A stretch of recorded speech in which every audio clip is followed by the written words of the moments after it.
Yatadipo nevatasto nengate sopamasmrita. Yogi no yatatitasya yunjato yogam atmanaha. Om Shantihi, Shantihi, Shantihi. Like a candle in a windless place, its flame still and unflickering, so too is the mind of the yogi, stationary and unwavering, meditating deep within upon the Atman and steeped in yoga. Om peace, peace, peace. For there shines Brahman. May that Brahman protect us.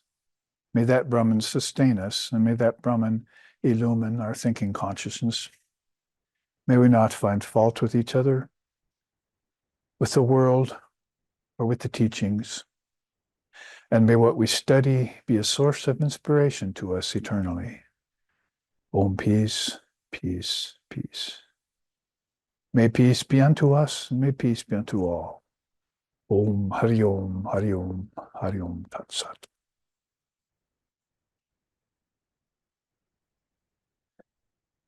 And with that brief sutra from the Yoga Sutras of Patanjali about the state of a yogi's mind in deep meditation, we begin this 3-class series on yoga.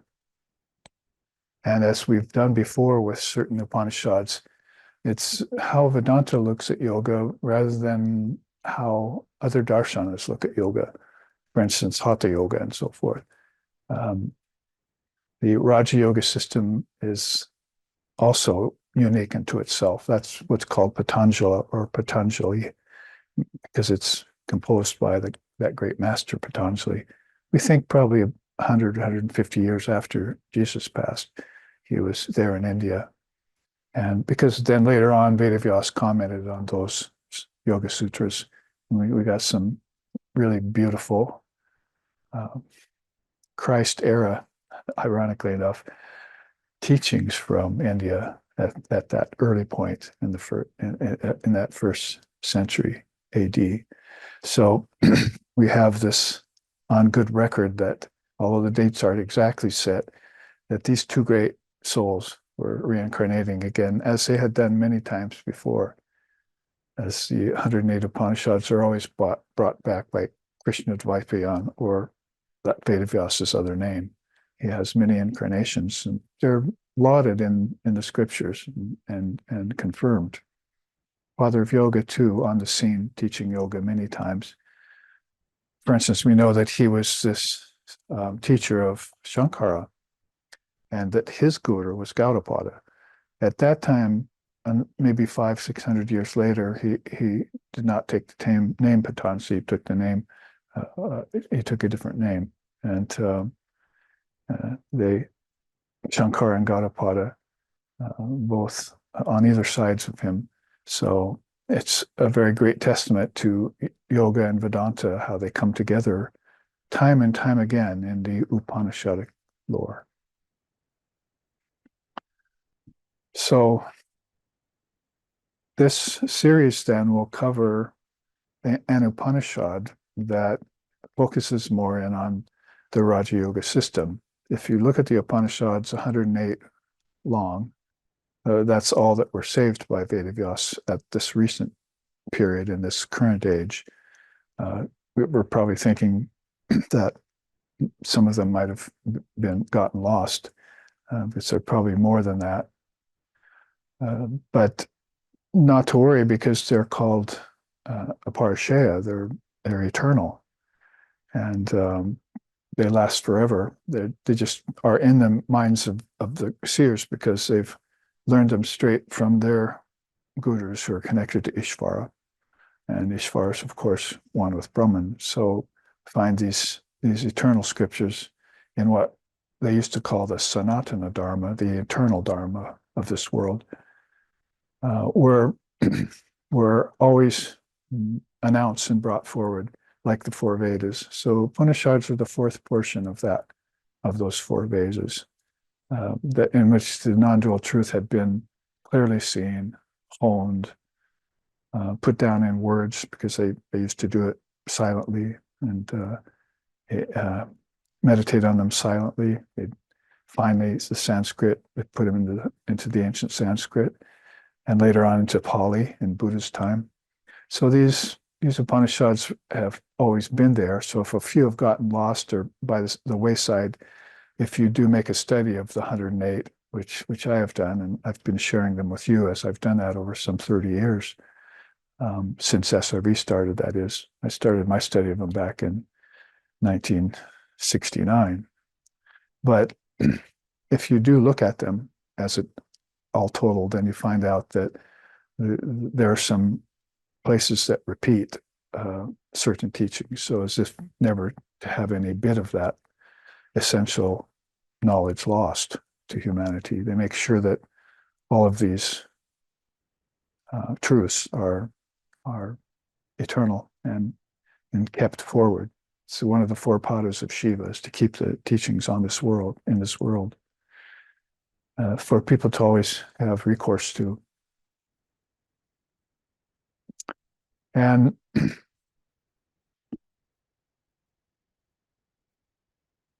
so when they're brought forward and recited now, as we have been doing, as I just did when I opened this class, one of those beautiful slokas from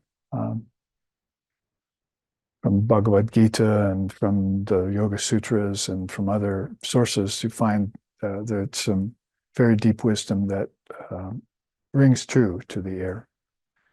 And we find some of this same material repeated in other Upanishads, as I was saying, like in the Ksharika Upanishad we had some months ago. We looked at that, the sharp knives to cut away nadis or channels of thinking that are out of date. They're not needed anymore. So if people are running their mind habitually along channels that they don't need to do anymore, and it could be bad habit, it could be fears and doubts, it could be some scars from past lifetimes.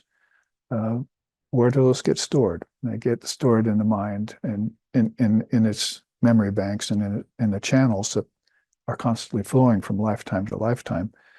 This Upanishad we're about to set course on is called the Yogachudamani Upanishad.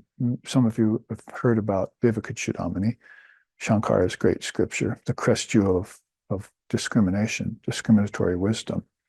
So the rings tooth, the Chudamani is this crest jewel or sometimes this crown. And so the Yogachudamani is basically a crown full of the jewels of yoga. And we'll see that in this very short Upanishad, because as I was telling you on Saturday at satsang, going through the Upanishads, I've had to search for short ones. There are some very long ones that you couldn't possibly do in even a retreat. If it were 3 days or a week long, it would take you a long time to get through a single Upanishad, like the Chandogya or one of those. Even the Prashna Upanishad, quite lengthy. What to speak of the Brihadaranyaka Upanishad. So I've been choosing these minor Upanishads, they call them, that weren't commented on by Shankara, so they didn't make the limelight of the Vedantic era when he was alive, and thereafter, 700 AD, he was in the body. And so some of those are called minor Upanishads, and this one's one of them from the Sama Veda. So it's good to have this rare offering from that very wise set of rishis who put out the Sama Veda, and see that it's running current and in agreement with Patanjali's Raja Yoga. So basically, if you look at these 108 Upanishads, you'll find maybe up to 20 of them that are what you might call Raja Yoga influenced. They're talking about Raja Yoga in its Sadanga form. Now, don't think about it necessarily in its Ashtanga form, 8-limbed. In Vedanta, it's if morals and ethics and asana, you don't really need those. You already have them. If you're here reading the scripture and studying and serious about spiritual life, then why are you worrying about being violent or angry or these kinds of things, 6 passions, 8 fetters, so forth? And you've already mastered your posture because you've got a human body and a breathing apparatus. They say if you've got a body, you've conquered the first world. If you've got the breathing together, you've conquered the second world. So those people in India, at least at the time, and who knows where else in the world it had reached at that time, were already set on the path and solid in it. So we're looking at what keeps getting repeated in scriptures like Ashtavakra Samhita, for instance, about the Sadanga Yoga. Ashtavakra himself says once, Sadanga Yoga natu naiva shudam, Guru Padesha natu naiva shudam, Manavanasha natu naiva shudam. So he mentions Sadanga Yoga right away, saying, you will not get enlightened by the Sadanga Yoga. You'll not get enlightened by bowing at the Guru's feet. You'll not get enlightened by destroying the mind's waves, Manavanasham, because you're already enlightened. The Atman doesn't get enlightened. So this is where they are in their thinking, you see, if you can even call it thinking. It's more like being, isn't it? They're just right there at that non-dual curve, if you want, or beyond it, and established themselves and walking around as divinities. O ye divinities on earth, the Upanishads like to state, and Vivekananda used to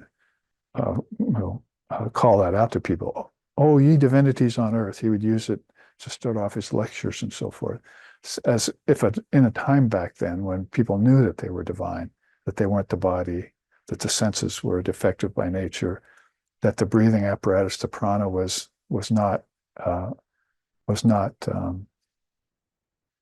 sentient, and that the mind's thinking process was not ultimate, but that the Atman was behind all of it, all of them. And that's why the yogi sits and goes inward past these mechanisms that he's using when he came out to invest them with consciousness. He himself created the worlds, got his body, came out using Shakti power straight from the Divine Mother along these channels called Nadis, using the prana. And this is what the Upanishad will tell us here very soon when we start reading it. Yogachudamani Upanishad. And then found himself there as a manifested expression of Brahman, and saw everything around him or her, if it's a yogi or yogini you're talking about, as a manifestation of Brahman. And never fell party to the idea that what he was seeing was Brahman, because Brahman cannot be matter, Brahman cannot be energy. So right away, look how many people of the world and how many thinkers in this world today you're cutting out of the picture who don't have the truth. And matter cannot be thought. So if you start out with matter, you're talking about the materialists and the scientists even. You talk about energy, you're talking about those who are health experts and into the body and prana and so forth, the hatha yogis. If you talk about mind not being the self, then the intellectuals also fall away flat. So then what is Brahman? This is pure conscious awareness that doesn't come and go. It's not either of those three. So what else can you think about that's not matter, energy, and thought-based here in this world? You pretty much covered the whole gamut. Well, that's a teaching straight out of the Upanishads. And so it's always saying, non-duality is the secret of everything. And the secret of the greater secret is the one who confers the wisdom of non-duality upon us. That's, of course, the goddess, the Shakti power of Brahman. So I'm going to pass out because our modern shipping companies failed again. I guess you probably have all had problems with that. I wasn't able to print out the poster. You'll see it next week, but those watching online can see it. You can put it up on a printer. This is the guide chart for our series of 3 classes. But I did print out 3 copies for all of you here. I think there's 3 of us that are having it. And so you can look at it and delight in it. Basically, I want it back at the end of class because it hasn't been proofed, as they say. But basically, it's an image of the goddess, beautiful Indian goddess with a chudamani, with a crown on, and you can see that it has many jewels in it. So in order to, and let me get my copy up so we can start in here formally to this, because there's some certain things we want to cover. You can see basically stretching across the crown at each one of those jewels are what this Upanishad talks about. Prana. It talks about prana. It starts out with that, and that's what we're going to talk about today. And then it goes on to the importance of mantra. The mantra in this Upanishad is called Gayatri mantra. No, not Om Bhurrbhuva Swaha, but Ajapa. It's called the Ajapa Gayatri. It's how that every one of us is doing mantra with every breath. You know the word Hamsa? That's what they're going to take up out about the teaching of Hamsa. Ha, bresa, Hamsa, Hamsa. Ha and Sa have very profound meanings in Sanskrit, but Hamsa as an entire word is, of course, the white swan, the pure soul, it means. So it has double meaning there. So Ajapa mantra is what everyone's doing. If they were to do it consciously, the Upanishad says, then they'd get enlightened. They'd reach the station of liberation. So becoming aware of your breath, you can see then how important that is to the Upanishadic rishis.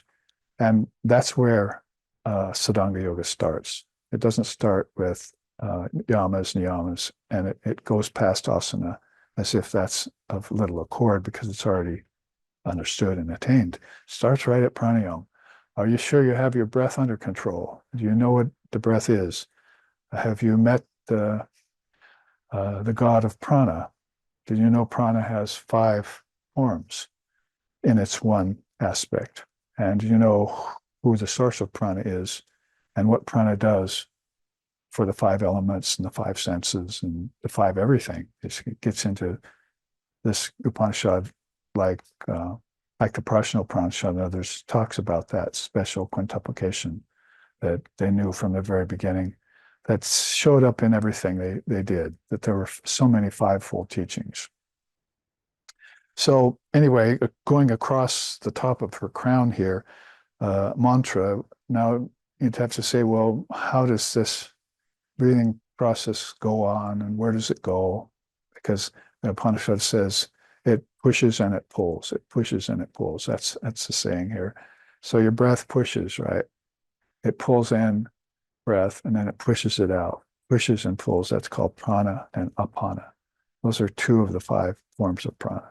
So right away it's taking you, and it doesn't actually mention the other 3 forms of prana. It feels like if you have a japa mantra and you just watch this in-breath and out-breath and control it and so forth, then you're doing already the greatest spiritual art you can possibly do by becoming aware of this process. There's no greater art than this, it says. It will give you salvation in an instant. It will rid you of all sins. There are no practices as holy as this. No kind of chanting is equivalent to this. It rises from the Kundalini, this breathing process. So it's the greatest among the sciences of the soul. But you have to become aware of it because billions of people here are not. They would just say, you could go up and ask them, how many times did you blink your eyes today? It would be just as far, they would not know. And similarly, you could ask them, how many times did you breathe today? See, did you count them all? The beings always keep on chanting this Ajapa mantra day and night, 21,100 times. That's a number that this Upanishad opines. And I say that for a restless person, that would increase because they're breathing too fast and too short. For a lazy person, that would decrease. For a yogi, it would go away in kumbhaka, and then you wouldn't be counting anymore. Kumbhaka yoga. Well, we'll look at that. We have to take a little bit on the basis of yoga here on this delightful chart, which is one of my favorites on the subject. I made so far 6, 7, 8 charts about prana, but this has been the most recent one. So we'll take recourse to it to help us a little bit.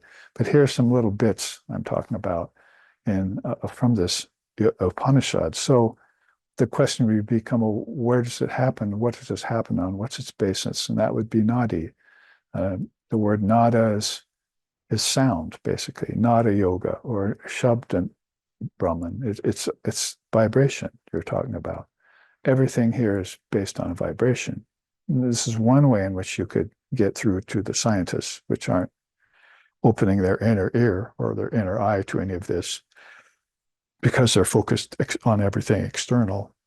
It's one way you could begin to appeal to them that there's vibration going on here at different levels.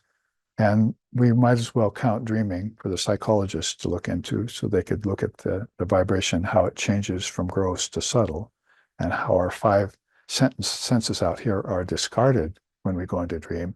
But we still have 5 other senses inside. Has anyone ever wondered about that? And then a place last night when we entered into deep sleep where all 10 senses were gone. In fact, 20 were gone. Because if you look at your Samkhya Yoga, you'll find out there are 20 different tattvas that have to do with elements and senses. Might as well, add in those subtle senses in your dream state too, in which you're viewing heaven, basically. You're looking at the heavens within you when you're walking about, like I was night before last. Where am I? Oh yes, my body's back home, on my bed on earth, my so-called home, But I think I'll just stay here and look at this beauty. So you're looking at this kingdom of heaven within you in your dream.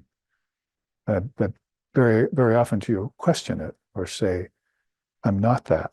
And very seldom do you do that here, right? Look at everything and say, I'm not that. So not this is like one of the foundations of Vedanta, Vedantic practice. Neti, it's called. We all know this who are sitting here. So anyway, the question of nadi or nada comes up. The Upanishads opine different numbers of nadis, hundreds and thousands. This Upanishad just says there's a lot. It doesn't want to cite a number. Chakras along where the nadis are flowing. So basically, that's the next jewel in the Yogachudamani crown that the goddess wears. So she's conducting class in life, in birth, life, death, and rebirth in these chakras. Right now, your lessons are in Bhur Bhuva Swaha, but mostly centered in Bhur. It says you're having life experiences on a physical world with a physical body, physical senses, physical objects, physical. But at night, you leave these behind. In the daytime, you're seeing through here, and in nighttime, you're seeing through here, and in deep sleep, you're seeing through here, the Upanishads say. The A, U, and M have correlations with your physical frame, just like these chakras have correlations with your spinal column. And I came upon it even again the other day, some idiot teaching on the internet that these, without explaining what they mean, that these chakras are in your physical spine. They were saying that. How can anyone think that as a correlation, using the human model as a template? But you can't, your physical spine is just bone and there's nerves running through it, but certainly not 300,000 of them. And you can't find the kings of heaven in your physical spine. You're finding them in your subtle body, which is in your mind. So one of the early teachings of this Upanishad is that we all have 3 bodies. See, thus all people have 3 bodies. They also have 4 states of the body: waking, dreaming, deep sleep, and turiya. And those Purushas who reside in our body control these states. They're called Vishva, Taijasa, Pragya, and Atma. So that's what you're called. And each of these different states of AUM, which correlate with everything from your in-breath, your held breath, your out-breath, to your three bodies, gross, subtle, and causal. So, you say, well, they've really thought this out well and put it into philosophy, but they had this as their experience first. Then they thought about it. Then they wrote it down. That's the beauty of Vedanta. Is that it wasn't like, parashaya. It wasn't like, oh, this could really be great if I could create something out of everything that the Lord put here, you see. Well, I started to do that, and I only came up with 4 elements. Oops, So there's all sorts of mistakes that people make when they try and create something out of something that's already here. You have to have the experience of what's here and take it and connect it to where it came from. Waking came from dreaming. Earth came from water. Earth and water came from fire. Earth, water, fire came from air. Those 4 came from ether. You have to know these, connect them, and take them back to each their respective sources. And then you have the beginnings for a profound philosophy such as Samkhya Yoga. Well, now I'm counting 24, see, and actually 25 if I include the cosmic mind.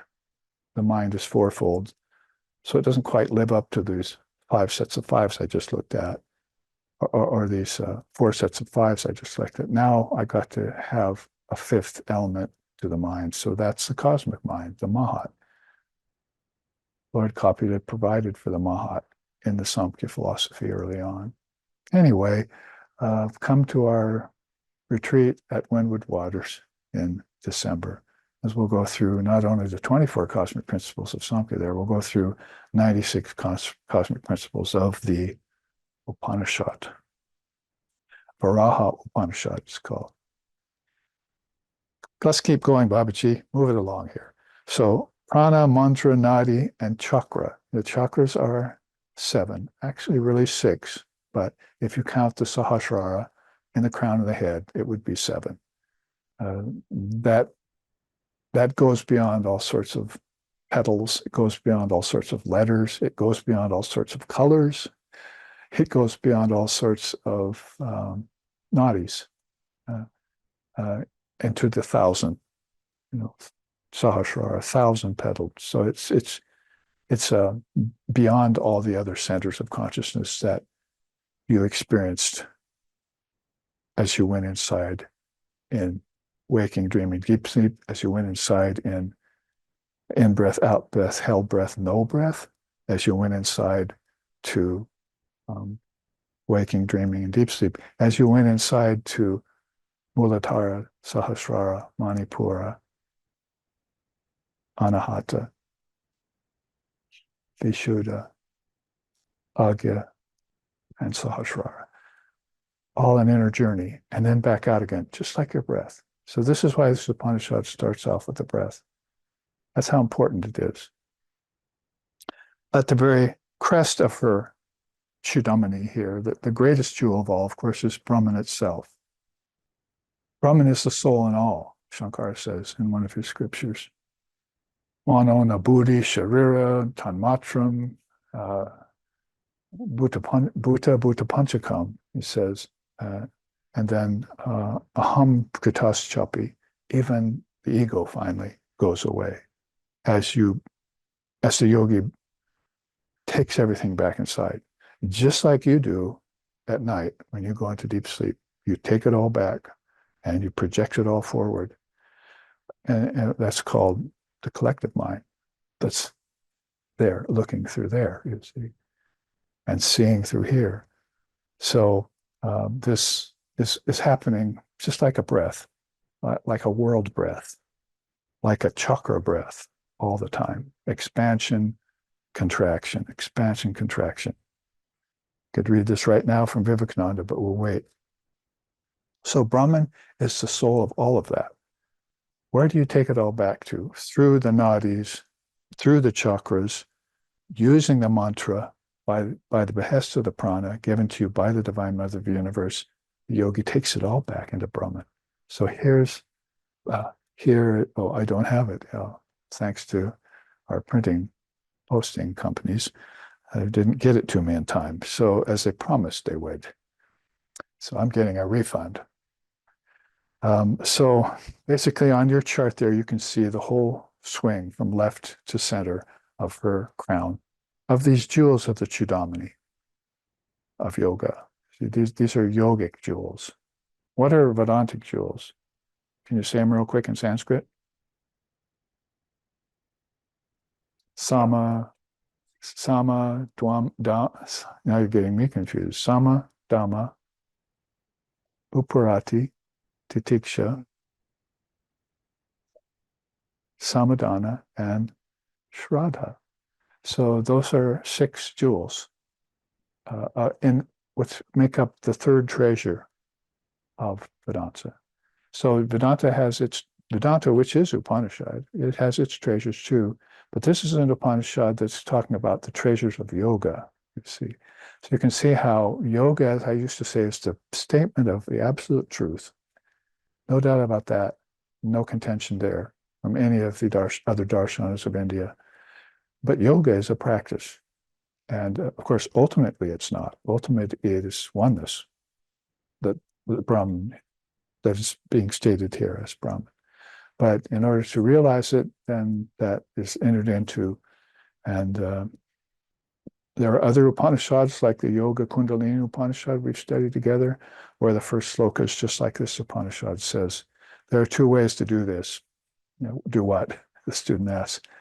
Return to your source. Remember yourself, whatever you want to say. The first is through the breath, second is through the mind. So remember, that's how the Yoga Kundalini Upanishad talked about it. If sorry for the use of the word, if your consciousness is still unawakened or inferior, then you do it through the breath. And if you've come back more realized in this lifetime and you remember things from your past lifetime and you've done these practices before and they seem second nature to you, they just pop up in you. Oh, I understand that. Oh, I understand that when you read it. Then you do it through the mind. The mind can immediately put you into that state. So you can see how this Yoga Upanishad comes forth and says, we can give you the best of these 2. It's called Ajapa. Just realize that you breathe and watch your breath and then control your breath. And then tell yourself, when your friend comes and asks you, how many mantra did you do yesterday? You can tell them, I did 125,000. And they'll go, wow, you must be a seer. Because that's how many times you breathed. I'm sorry,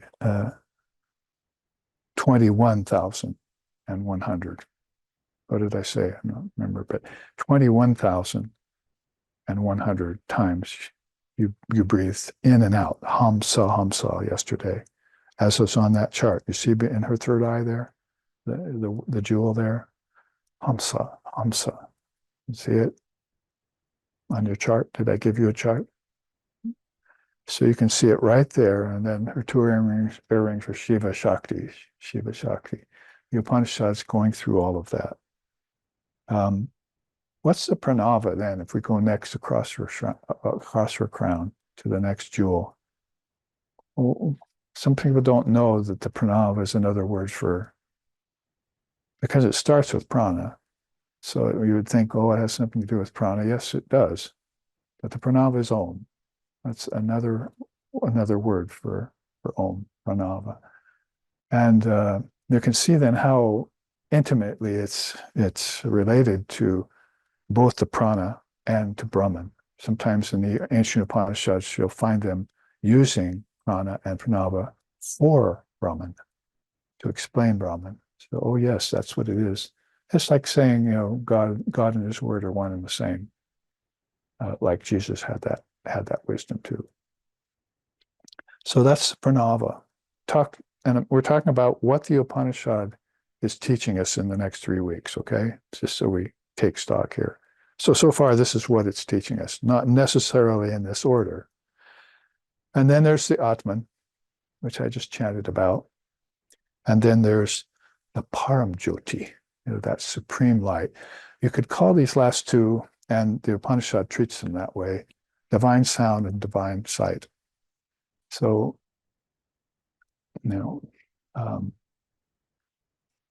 all other sounds fall away, and it's like getting closer and closer to a great waterfall, or coming across sand dunes and getting closer and closer to the ocean. The roar just becomes unbelievably loud. Or getting down closer and closer to a bee tree, humming inside. Just this increase of vibration, deep humming vibration sound, which is the primal sound of Om. Out of that subtle but very powerful vibration has sprung all the Brahmandas, the Upanishads say. Brahmandas, thousands of worlds inside of thousands of worlds, is the best definition for that word. It sounds like Brahman, doesn't it? So Brahmandas, thousands of worlds inside of thousands of worlds. You're in this world right now. How many worlds are out there in space? None that we know that have us on them, human beings, although we keep hoping and looking. But just imagine how many worlds and suns to light them up are out in space right now, planets and so forth.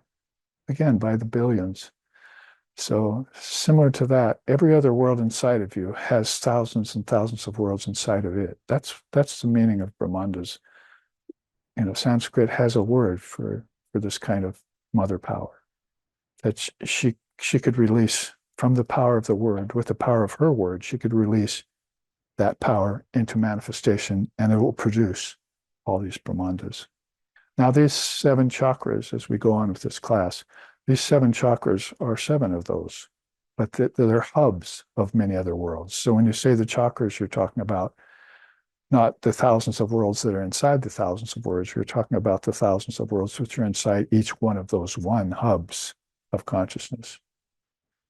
And so as the soul climbs its way, just like it pulls in the breath and then breathes out, pulls in the oxygen, breathes out the carbon dioxide. Just like that, it's always breathing in, and then whether it knows it or not, it holds it for a second, and then it breathes out and holds it for a second at the base too. And so in this way, this process is going on all the time, like a cycle, a breathing cycle. It's like a cycle of birth, life, death, and rebirth too. And it's like a cycle of waking, dreaming, deep sleep, Turiya, and then back to waking again. So in that way, her crown has this divine sound. And they say that when you reach that portal, which would be here, starts here at the Manipura, and here it ends as the peak of Om. Beautiful the way it's put here.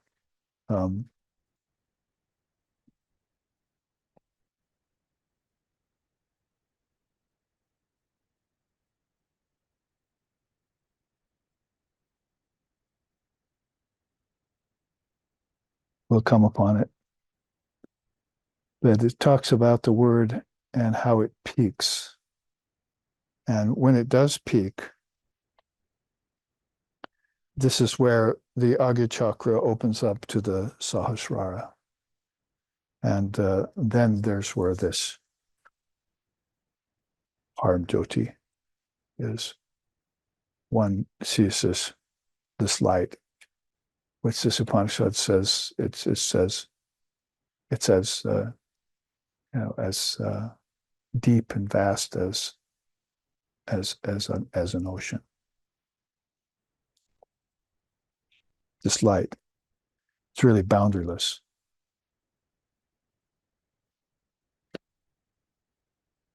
We'll mention that beautiful sloka when we get to it. So this is a quick explanation of what's in the goddess's crown. The Yogachudamani Upanishad, we have made now a good start into it. And you have your copies of the charts, each of you. Let's read a little bit from it. First of all, and you can chant with me, because this is how the whole Upanishad starts. Om Apyayantu, Om Apyayantu, Mamangani Va, Pranischakshu, Shrotamatra, Balanindriyani Cha Sarvani, Sarvam Brahma Upanishadam Mahabrahma Nirakurya Mama Brahma Nirakaroda Nirakaranamastva Nirakaranam Meastu Tadatmani Nirateya Upanishatsu Vaimaste Vaishantute Maishantu Om Shanti Shanti Shanti. This is how the Yogachudamani Upanishad starts, with that peace chant, we call it. So may our bodies experience perfect health. It wasn't like they said, oh, the body's not important. See, just sit it in one place, forget it, and treat it with good sacred food when it needs it. Drink water, pure, sanctified water, so forth and so on. Do all the things that are necessary for maintaining the body so that it can realize God, realize Brahman. So may our bodies experience perfect health. Next, may our prana. So here we are back to the very first slokas they're going to take up in the Upanishad. May our prana flow unimpeded. See? So we don't want any crimps in our nadis, or even our physical nadis. We'd get atrophied arm. We'd have to go get bypasses from your surgeon and so forth. If any of these physical nadis got crimped up or plugged, see. So this is why you want to keep the body in good health, so the prana will not have any problem reaching various levels of the body and beyond the body, like the senses are in the body. So you want your eyes to see well, your ears to hear well. Om Bhadram Karnibhihi Srinayama Devaha, right? That's another peace chant. May these eyes see only the good, what's spiritual, or these ears hear only what's noble and uplifting, right? So you can see how all of this works together for us.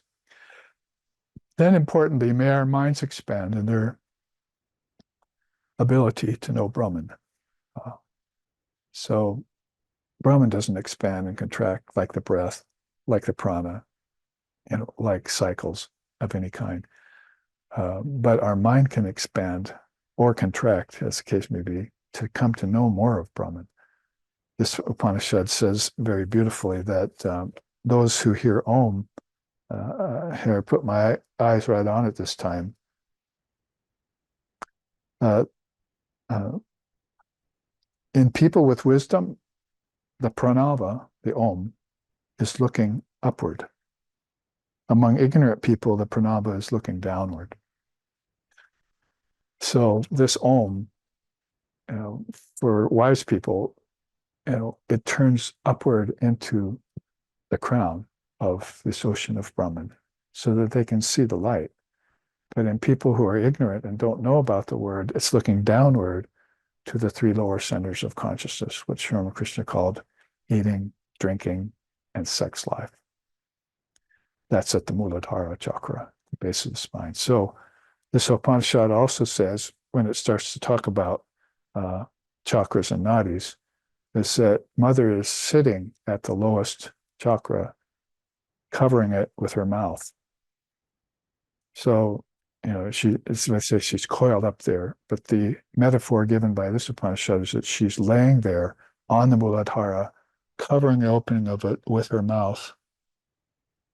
And it's going to take heat, wind, and speed to awaken her. So the yogi does austerity, that generates heat, right?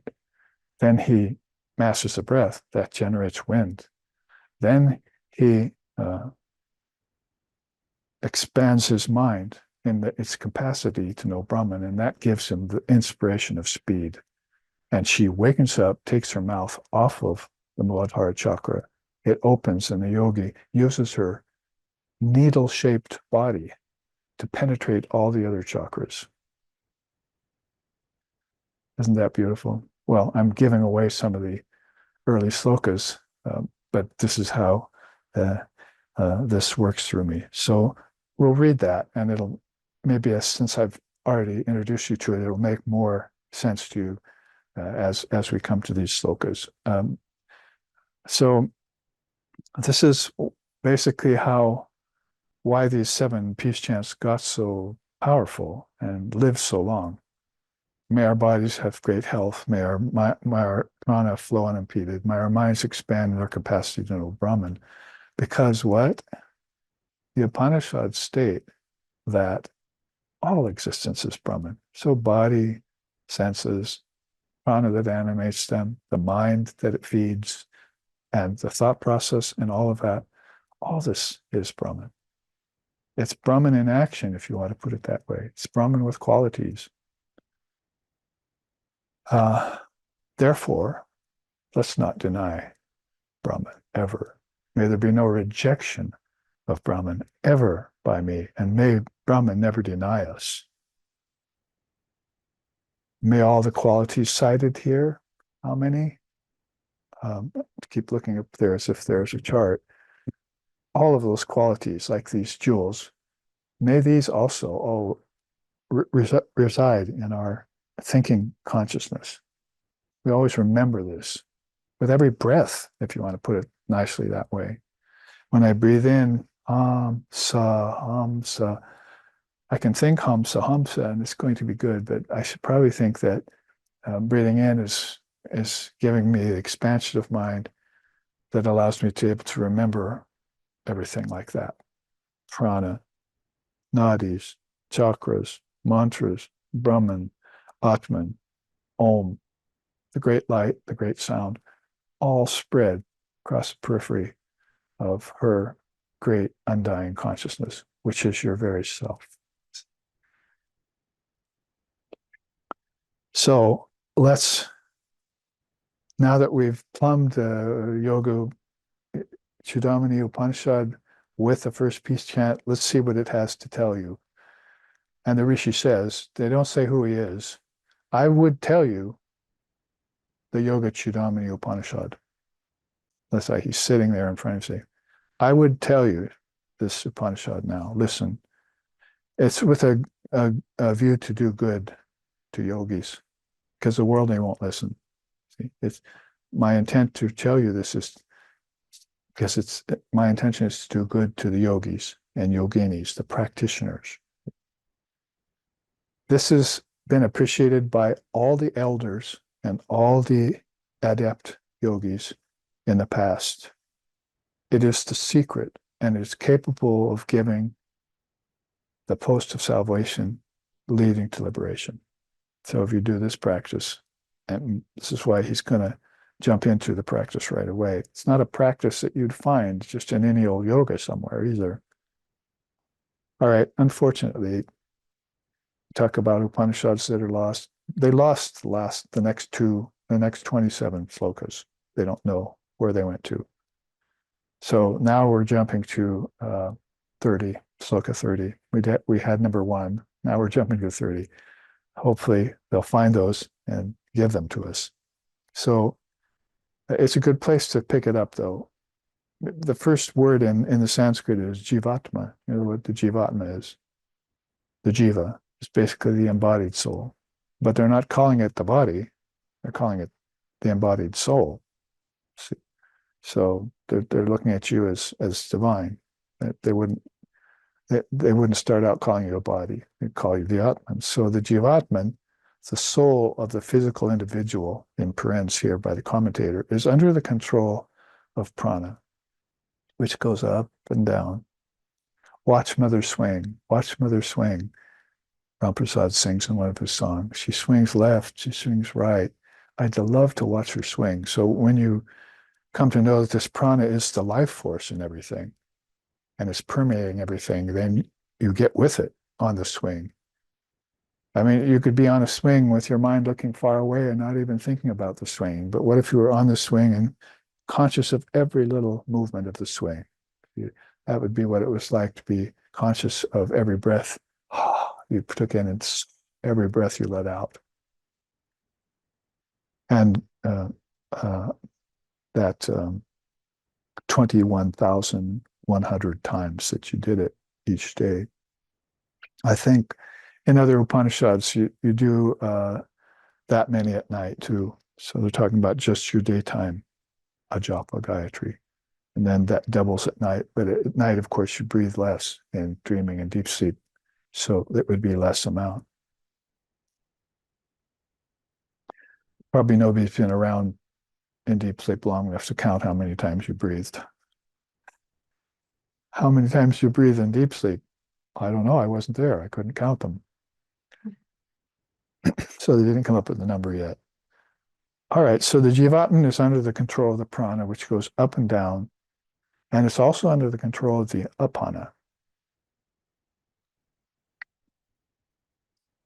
Yeah, we'll get there. Apana pulls prana, and prana pulls apana. He who knows and realizes this mutual pull, which is pulling from the top to the bottom, understands yoga. So if you can get this prana moving, basically you're a yogi, you're a yogini, you're on the path, and nothing's going to threaten you or endanger you anymore from falling off that, except forgetting a prana, forgetting to breathe. People forget to control their breath, say, when they get angry, or they forget to breathe in certain important times. They fall asleep in class or something, so forth. The breathing stops and they go to sleep. So in a case where you always were a soul, a jivatma, that was aware that this prana is the key to everything, from the physical body on into the subtle states and so forth, and you're going to always be aware of this Ajapa mantra. It's a beautiful teaching. It's so simple. I mean, it's simpler than waking, dreaming, and deep sleep, although it's connected to it. Is that it's just you say this one sacred word, 121,100 times every day. Hamsa, Hamsa, Hamsa. And they'll tell us what ha and sa means, actually. I think sa means flying in the ethers, basically. When they say sa, it means you fly in the ethers. But ha is the ground that you come back to. So there's a lot of esoteric teachings that help you stay grounded in the breath rather than get dizzy or forget it and stop breathing, or forget to attach your consciousness to the breathing process. That's Sloka 30. I should read it again. The soul of a physical individual is under the control of prana, which goes up and down, and also apana. Apana pulls the prana up, prana pulls the apana down. He who knows and realizes this mutual pull, which is pulling from the top to the bottom. I mean, here you could say even from Muladhara to Sahasrara, knows yoga. And later on it says, those who know this, well, I'll save that because it's coming up. This, thus, it goes outside with the sound ha and goes again inside with the sound sa.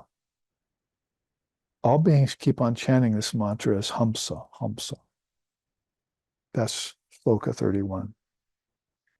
32 says, the beings always keep on chanting this mantra day and night, 21,100 times.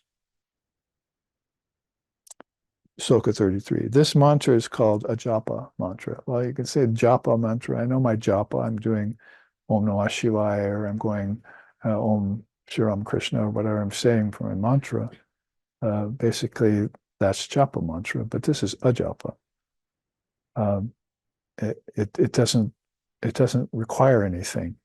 It's like Om. It just strikes itself naturally, the Om, all the time. It doesn't need any force to strike itself. Same with this breath. It just happens, obviously, because we've been doing it since we entered the body at the time of the cradle. From the cradle to the grave, we're doing all this. It's just that millions and millions of us don't know that it's attached to something so important. It's life force. And if they were to find out it was life force, they'd use it for worldly life, you see. Like an athlete does. Oh, I've got to buff myself up, got to breathe better, see, and everything, so I can do this physical chore I have to do, or excel in the sport, or whatever. For the intellectual, it's also going to supply oxygen to the brain, which helps them think better, think deeper, and so forth. But this isn't using it for returning to the source. Purusham artam pratiprasavaha. Purusham artam shunyanam gunanam pratiprasavaha. Hoivaya swarupa pratishta vachati shakti iti. Patanjali says, the second to the last sutra of the Yoga Sutras, he says, this primal Shakti force that they're saying here pulls and pushes and comes up and down and operates all these functions, the vital force, it returns the soul to its primal abode. After it strips away name and form from nature, and then it releases the soul to its final liberation. This is like the penultimate sutra of the Yoga Sutras. In the fourth pada, right at the very end, he mentions the Chitti Shakti, Chitti Shakti, the mother of our thoughts. So our thoughts are doing this too. Do you feel them rising, falling, rising, falling? You watch your thoughts. Probably a little easier to watch your thoughts than it is to watch your breath. Breath, I think, is more subtle. People usually, oh, I just had this thought, but they never say, oh, I just had this breath. You see, sitting around with people and saying, I just breathed. No, you don't do that, you see. But you do say, hey, I just had this thought, man.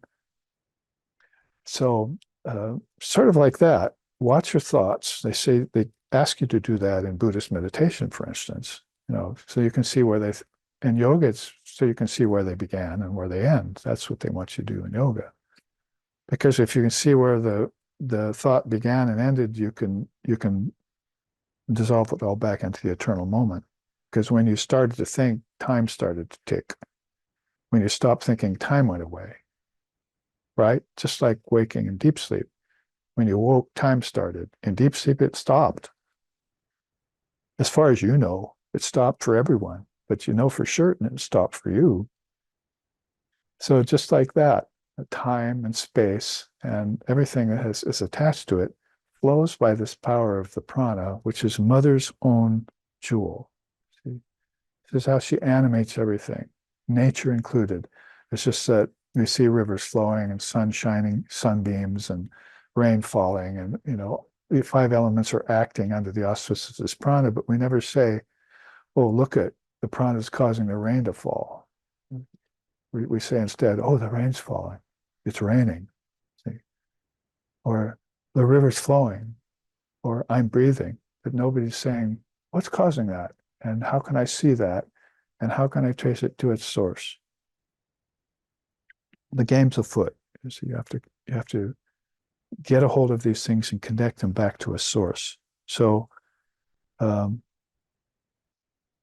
that's why in the first 32 slokas now, minus a few that we don't have on hand, we find out the immediate reasoning of the Upanishad about prana and how important it is. In 3 classes, but the Upanishad, only has, 43 slokas. Like I said, I'm choosing short Upanishads for these class series so that we can conclude them in some way and say that, oh, I studied that Upanishad before. So we'll probably be able to cover mantra nadi today, something about that, or maybe mantra and shabda, because shabda is actually mentioned next. That is pranava. And then we'll spread out the other 2 classes over the rest of these jewels. So going on, it says, yes, they go on chanting this mantra. It doesn't say unconsciously or consciously, but it has already told us that those who understand this prana top to bottom, they know yoga. So it's really a great concession already. If you're conscious of your breath, then you're a knower of yoga already. You're practicing yoga. You're conscious of yoga. Yoga means union. So you're heading for some sort of union that's not with nature, like death. You see. Prana also leads to death, or the illusion of death. So you're headed for something that's eternal life using this prana. So this is why you want to get a hold of the upward moving prana, understand the downward moving prana, and get a hold of the inward moving prana. That's called udana.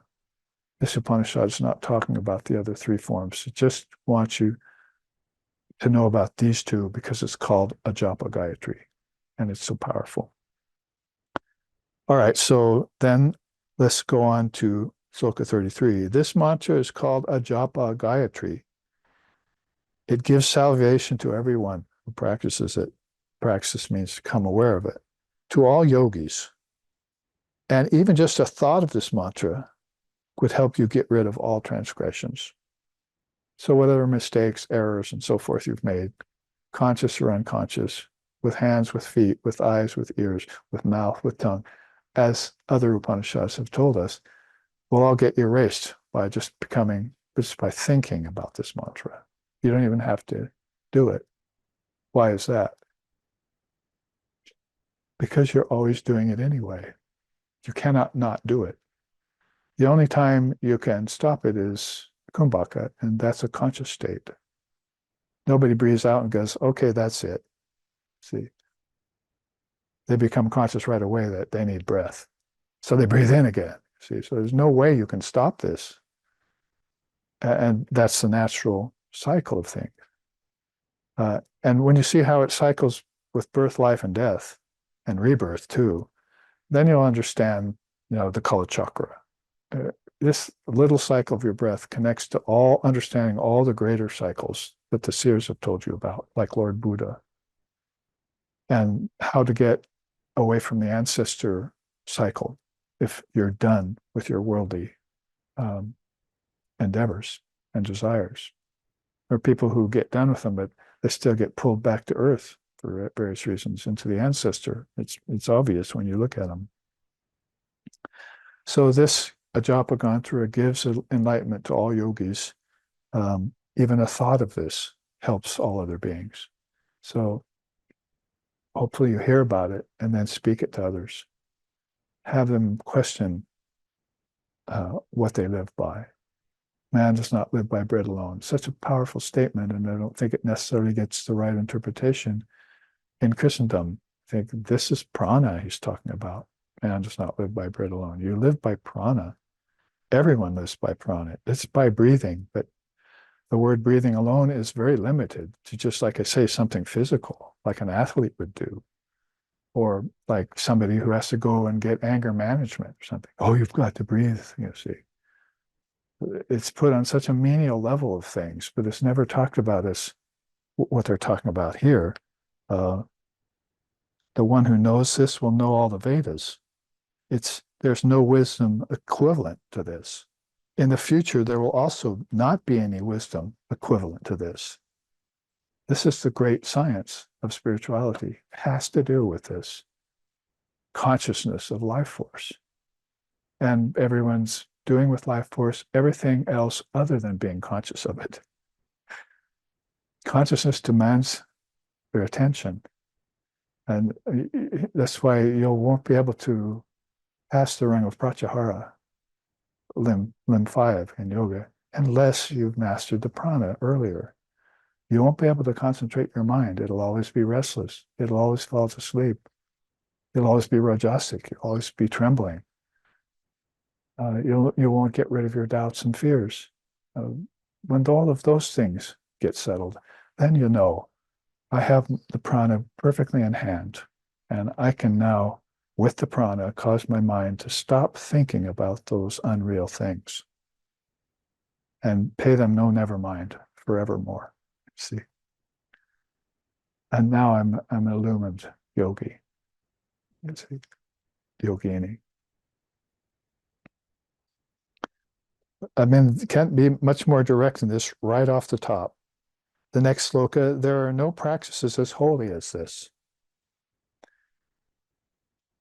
I mean, you could go take holy water from a church, from a Hindu temple. That's not going to be anywhere near as holy as going to the source with a japa mantra.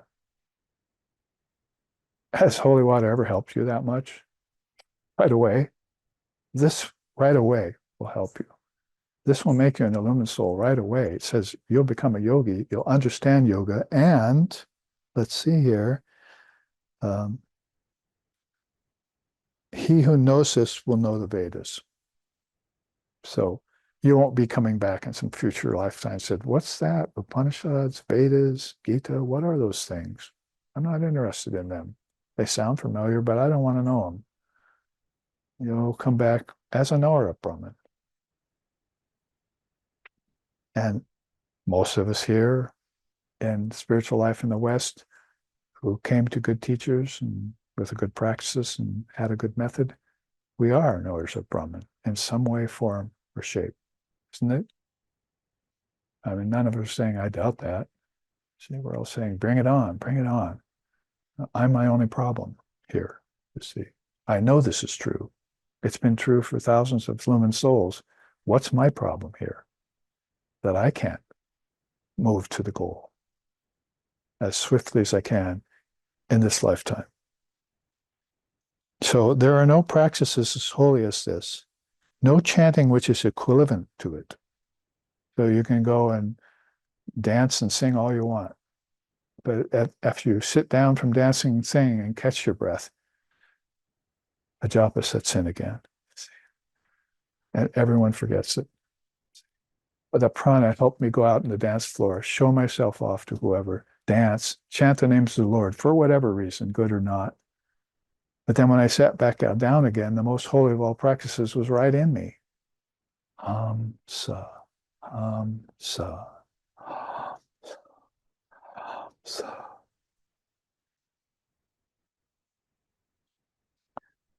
But did I sit up and take notice of it?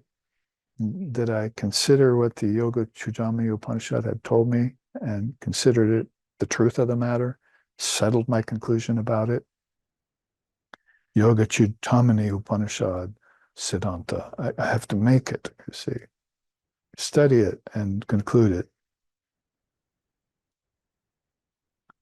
And there is no wisdom equivalent to this.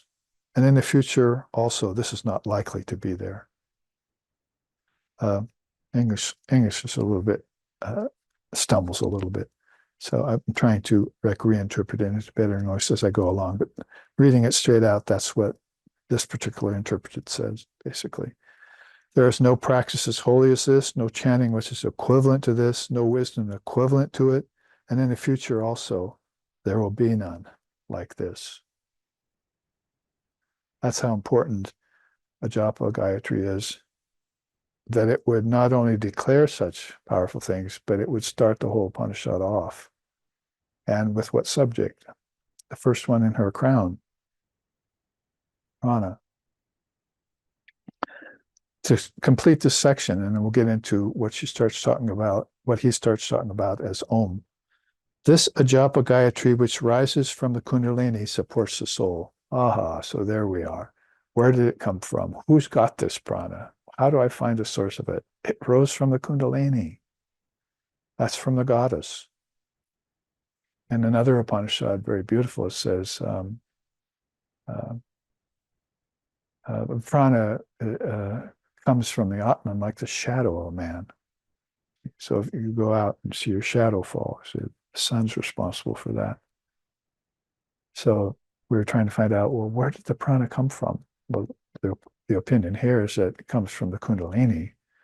It also be said, just like a shadow of man falls from a man with the sun overhead, this prana is the shadow, falls from the Atman, comes from her Atman. And it is the greatest among the sciences of the soul. That one who knows this will know the Vedas. That's Sloka 35. Now, very beautifully has mentioned Kundalini. The Kundalini power, which is above the Muladhara, in its 8-studded form, would always be covering the mouth of the Sushumna, which is the gate to Brahman. So they say, she covers it. Maybe I'll read you that. This Kundalini Parameshwari goddess. Now they're giving her names, the supreme goddess of the worlds. This Kundalini Parameshwari goddess, before they just said it's in the Kundalini it comes from. Now they're assigning her like a divine personality and a presence. This Kundalini, which is above the Muladhara in its eight-studded form, is always covering the mouth of the Sushumna, which is the gate to Brahman. This Kundalini Parameshwari, the goddess of the universe, would love to go up through the diseaseless gate of Brahman and close this gate with her mouth and sleep. So all those beings that are wanting to awaken the Kundalini must awaken her first, because she's closing it with her mouth. She's got it covered. Later on, it mentions I think in here it mentions the three granthis, major granthis. One at the base of the spine, one here at the Manipura,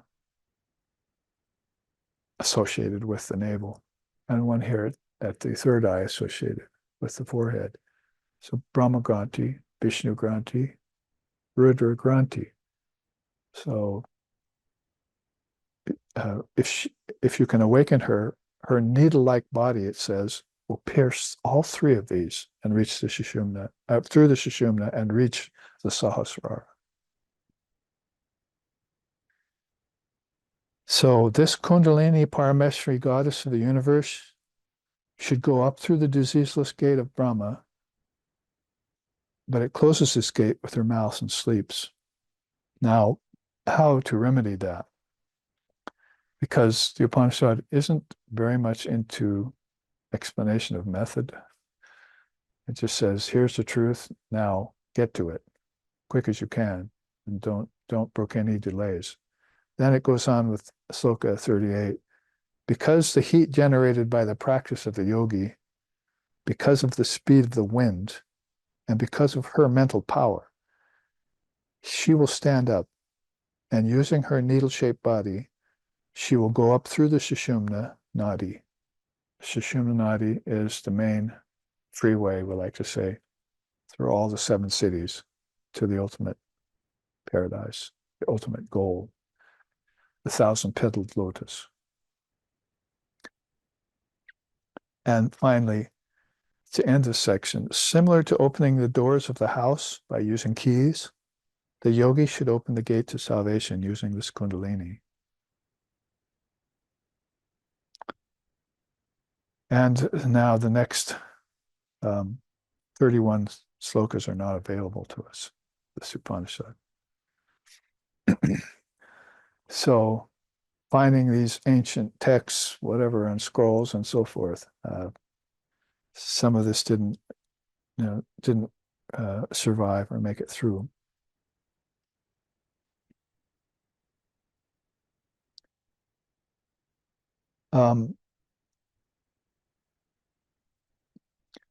Those 39 slokas, minus those few that we were missing, cover the gamut of what she wants to communicate to us through about the prana in this Upanishad. So let's like I said, flesh out our knowledge a little bit. Put up this chart, please. The breath of eternal life. And here is really more to the subject, the significance of pranayam, practice of breathing, in Vedanta and Ashtanga Yoga.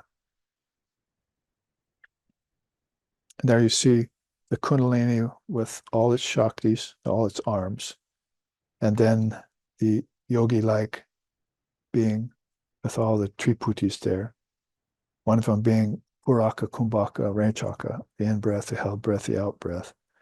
Others that are associated with the 3 gunas, Rajas, Tamas, and Sattva.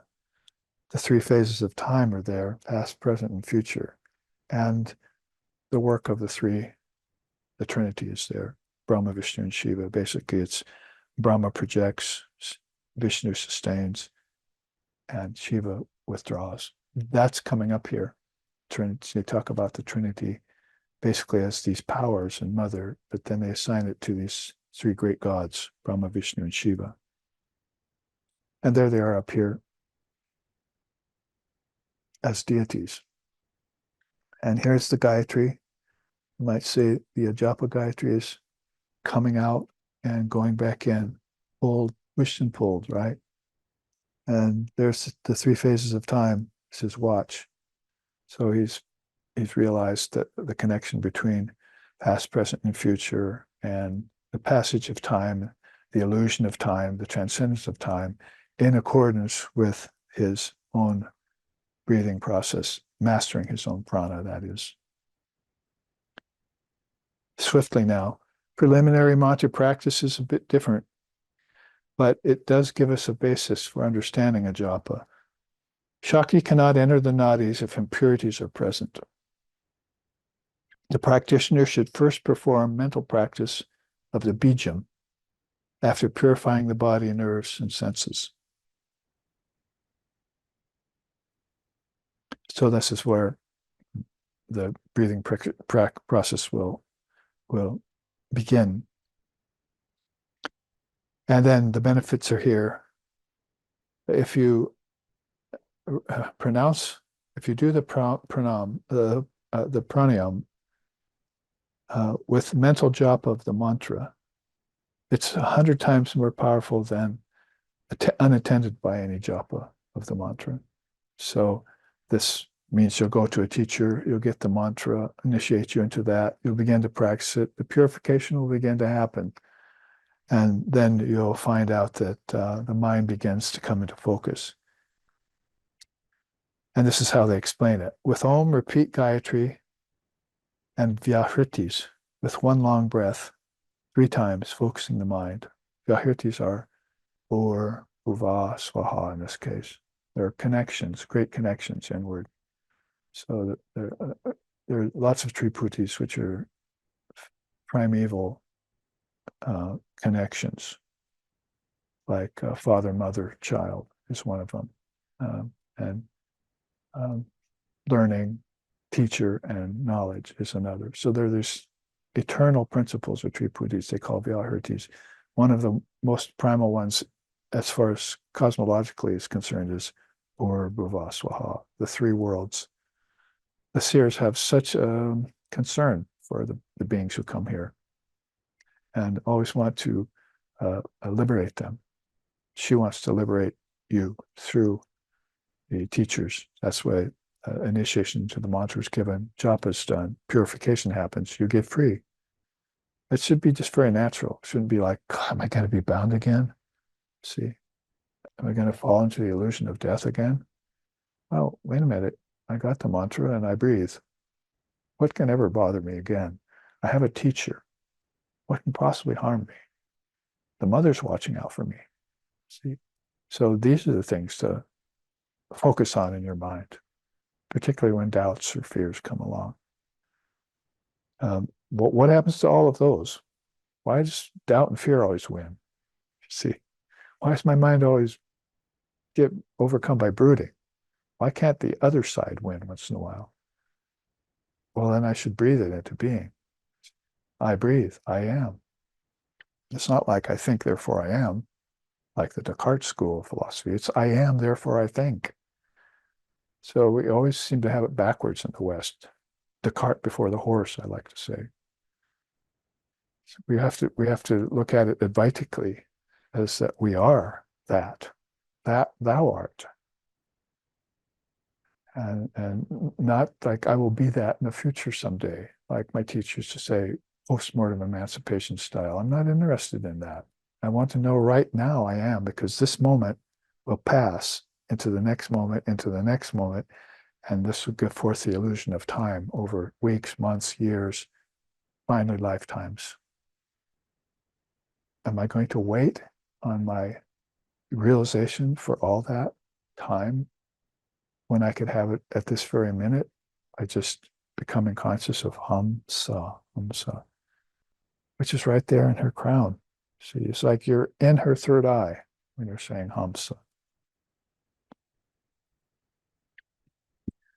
Well, here's quick description. Take the vayu from the heart akasha deep into the lungs while holding all the lokas in mind and envisioning a kundalini rising.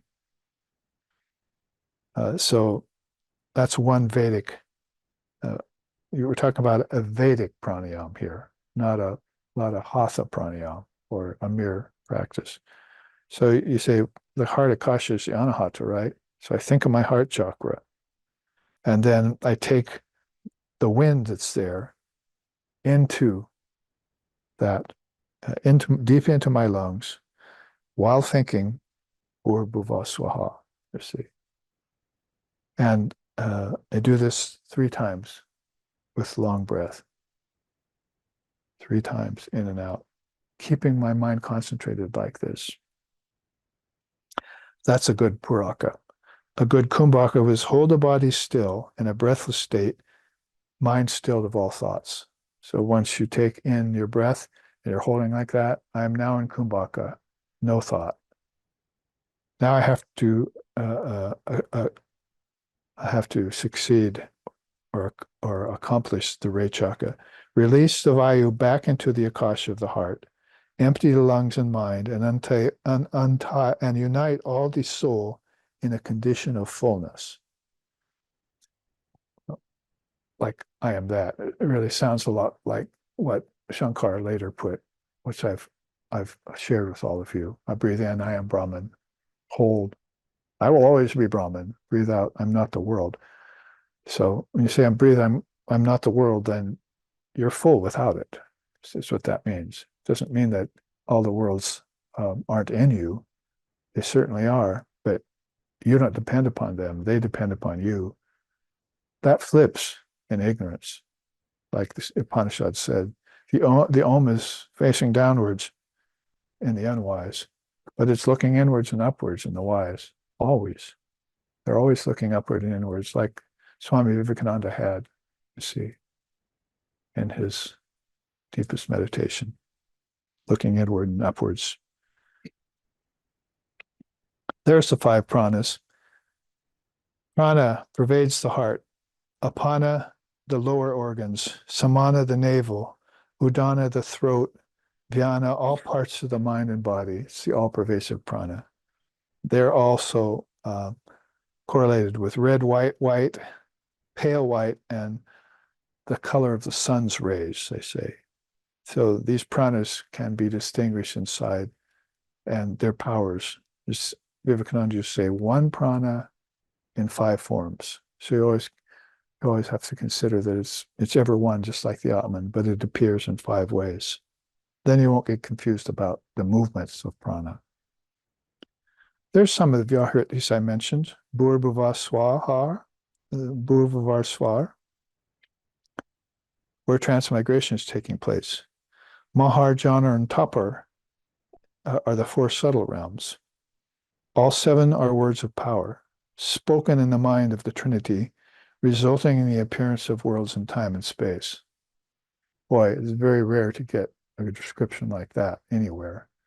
This pretty much says exactly how everything happens. When these Vyahitis, these 7 worlds, which belong to Mother, which are her 7 chakras, and back on your other chart, when they're spoken in the mind, that means thought of in the mind by Brahma, Vishnu, and Shiva, then the result are the worlds of time and space come forth. And then, they'll be projected, sustained for a while, and then withdrawn. AUM represents that. Look at your chart again there, and you can see where AU and M are located on the goddess. Now, here, this all leads nicely to ending our first class, because you can see the Kumbhaka pranayam next. That's pretty much in correlation with the Ajapa. It says, both expiration and inspiration cease. One depends solely upon Brahman. The giving up of all objects is then called Rechaka. The taking on of spiritual knowledge is then called Puraka. The retaining of such knowledge is Kumbhaka. That is an emancipated person who holds chitta thus. It is only through Kumbhaka that Kumbhaka can be firmly mastered. So that's, of course, something to read again and again and contemplate in your own deepest meditations. Breathe in, breathe out, breathe, and hold and then breathe out. So you can see what happens in a mastered state of breathing, when you're breathing in, that's spiritual knowledge. When you're holding, that's the retaining of this knowledge. And when you're breathing out, that's the ultimate kumbhaka state, be firmly mastered. And there's the actual insignia or word for AUM, waking, dreaming, deep sleep, and Turiya. The 4 states are all contained there, plus many other triputis. In the old days, they would call that Hiranyagarbha, like we would call in Samkhya Mahat or cosmic mind. So this enables us to actually have accomplished 39 slokas of the Upanishad. So though we didn't make it through all of the jewels, because the Upanishad doesn't have as much to say about them as it does about prana, we have really grounded ourselves for this series. And now you can go back, take your footfalls of the Indian rishis, look at all the other 7 prana charts in there, and avail yourself of everything about life force that is so powerful. So here we will end with a chant.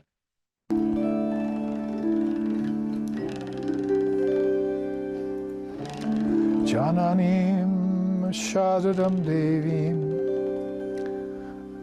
Ramakrishnam Jagadgurum Pado Padmeshwari Pitva Pranamami Mahormoho Pranamami Mahormoho Om